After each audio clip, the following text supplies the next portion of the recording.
I want to share a little bit more about Bitcoin. I don't know if this is going to make it into the video or not, but I'm just going to talk and maybe I'll use the footage and maybe not. There's two reasons that Bitcoin is so important. Forget about the investing and the potential money-making aspect of it. There's a reason why people say Bitcoin is pretty much the most important invention since the wheel. And people do say that. Smart people, many say that. And for someone who doesn't understand Bitcoin, they might go, how, what? That makes no sense. Why would this speculative investment be the most important invention since the wheel? So I want to try to explain that briefly. It's important. First, I'll tell you the impact, and then I'll tell you why this is the case. It's important because it changes the power dynamic of the world. Because it changes how money works, and money is power. And those who have all the money have all the power. And there's a reason they have all the money is because they've set up a system in which they control the money. So they control the power. Bitcoin is a disruptor to that. How, Ryan? How can that be possible? Well, let me explain it as simply as I can. It's called the Byzantine general problem. In Bitcoin, it's been a mathematical, philosophical thing for 1,000 years, this Byzantine general problem. And the way I understand it from reading a book called The Bitcoin Standard is, let's say you're a general fighting a war in ancient Byzantine, and one of your fellow generals hundreds of miles away who's fighting a different battle wants to send his messenger to you and give you a message to either fight or retreat or something tactical. The messenger shows up. You don't really have a way of knowing if the messenger has been compromised. Maybe he was actually killed en route and replaced by the enemy's messenger who's impersonating him. Or maybe the message has been altered.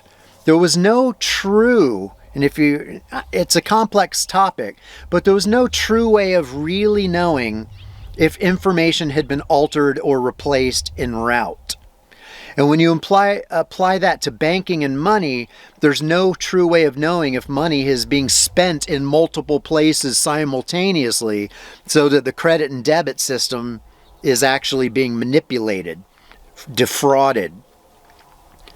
Up until Bitcoin, there was no true way to prevent fraud except by having a central repository or a power that kept the books, who were the arbiters of the truth. So that's what a bank is. The bank says, oh, you have X amount of money on file, you're writing checks or spending money at the grocery store, those are claims on that money. Those claims come in, we sit on them for a few days, we let the dust settle, and then we tell you how much money you have left, and we dole out the money to the people who have claims on it. Well, that's what banks do. And that's why banks are able to siphon off, like parasites. They can skim and suck the blood of your money for a fee. They collect their fees. And it's because they are the central repository, because that was the only way to have trust in the system, was to allow the Visas and the MasterCards and the banks and the central banks and the Fidelities and Vanguards and Schwabs of the world.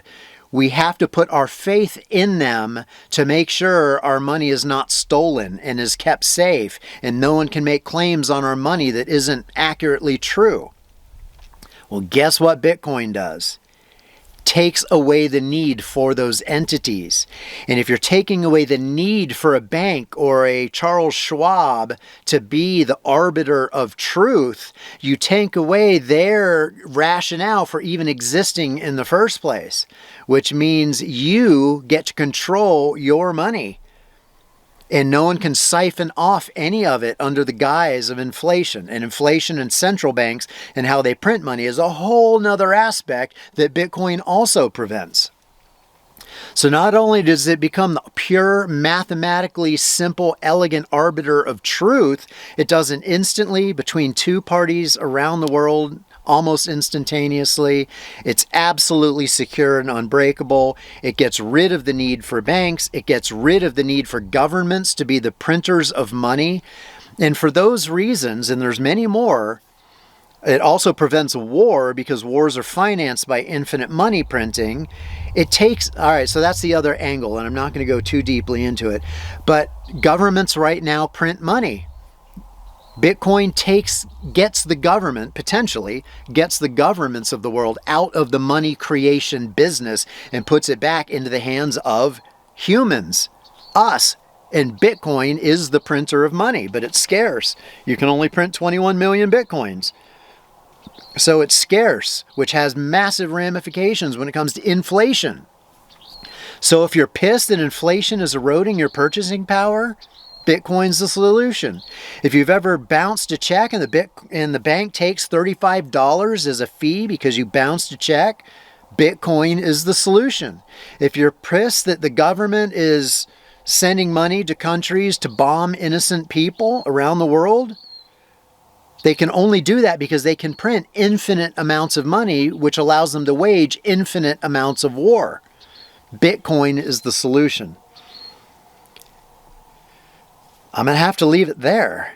It is the most important invention since the wheel or fire because it fundamentally changes the balance of power, how money works. It takes away the need to trust central repositories like banks or central banks like the Federal Reserve. That is huge. And when you start to wrap your brain around the implications of that, it literally will change the world more than any invention in history. And you don't have to take my word for it. If you can go into a Barnes & Noble or onto Amazon, and there are now dozens and dozens of amazing books that explore all these different facets in incredible detail. Oh, and it just so happens that if you're smart enough to recognize this, you've only got a few months left, but if you're smart enough to recognize its implications and get your hands on some Bitcoin before the rest of the world figures it out, you also have the potential to be fabulously rich if you have the self-discipline to store it yourself, to get it off exchanges and put it into cold storage, then sit on it for about 10 years until a lot of this power dynamic shift plays out. I've been sitting on some, well, I've sold and rebought, but I've been into Bitcoin now for about 6 years. And a lot has changed, but a lot more is going to change over the next 6 years. And I don't think it's going to take 10 more years before my wealth absolutely skyrockets because I'm smart enough to wrap my brain around this and do the research and get my hands on it. It can save you. If you haven't saved for retirement, or you don't know how to invest, or you don't know how to fight the power, fight the man, all I can say is Bitcoin does all of those things for you. But you got to do it right. You got to do it safely. You got to do it within reason. And you have to know, most importantly, because it's volatile on its way up, it has volatility. If you don't understand the elegant simplicity and beauty of why it's the most important invention of the past 5,000 years, you're not going to hold it through the hard times. You're going to, oh my God, it's crashing. I'm going to get rid of it. Nah, you can't do that. You've got to hold it. Hold it, hold it, hold it. And you can't hold it. You can't overcome the fear if you don't see the beauty, if you don't see the big picture, if you don't get it on why it's taking so long, but why it's destined to succeed. It's a mathematical certainty that Bitcoin is going to succeed. If you don't understand why that is, you won't hold it through the tough times. So you owe it to yourself to truly understand it and then make your decision. If you can come to truly understand what Bitcoin is and does and the whys and wherefores and ignore what mainstream media is trying to tell you is the narrative, their narrative is about speculative investment. That's not what it's about at all. It's about fundamentally taking power back to the people by regaining control of the money supply and taking it out of the hands of governments, central banks, and the military-industrial complex. That's the true story here. If you get that, you're well on your way to psychological, financial, and spiritual independence, and Bitcoin helps with that. That's why it's a beautiful thing. I was just refilling my coffee and I had another thought about that whole importance of Bitcoin thing. You know, a lot of people don't really care about money so much or investing, but I feel like if a person doesn't care about the things that are what I would consider fundamentally important, if you don't care about important issues in the world, I feel like you forfeit your right to have a good life. Now, we all have a God-given right or our own sovereign right to have an enjoyable life, a relatively stress-free, enjoyable life. We're here to have fun. However, if issues like the power imbalance caused by the existence of central banks and the fact that governments print money infinitely to finance infinite wars against innocent people, oftentimes, not always innocent, sometimes, especially the United States, we are a heavy-handed, we like carpet bombing. We've waged a lot of war. It's not all what it's cracked up to be, land of the free and home of the brave. We enforce our brand of democracy on the world. If that doesn't bother you, if infinite wars don't bother you, if the corruption around the world doesn't bother you, then I feel like you're forfeiting your eligibility to be the beneficiary of the world that we live in. So you should care that central banks are actually illegal and evil. You should care that the Fed, with their raising rates and lowering rates and their stupid monetary and fiscal policies, you should care that that impacts you.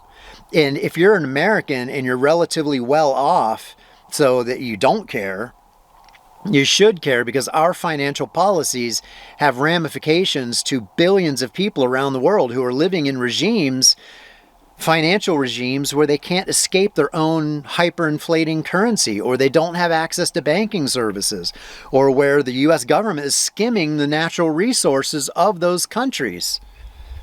We do that. And it's our monetary system that allows that shit to happen. And since Bitcoin is a solution, since Bitcoin is a solution to corrupt monetary policies and power imbalances around the world, it has the potential to create a beautiful world if everyone embraced Bitcoin and its ramifications. Imagine, like John Lennon says, imagine there's no heaven. It's easy if you try. Imagine a world without powerful banks skimming money from all of us. Imagine a world without central banks creating inflation and causing boom and bust cycles, which are not natural. Imagine if our financial system went back to a gold standard or to a Bitcoin standard where inflation really stopped. And we didn't all have to hustle so hard and work so hard and figure out investing. If we didn't have hyper financialization of our world, it would be a better world.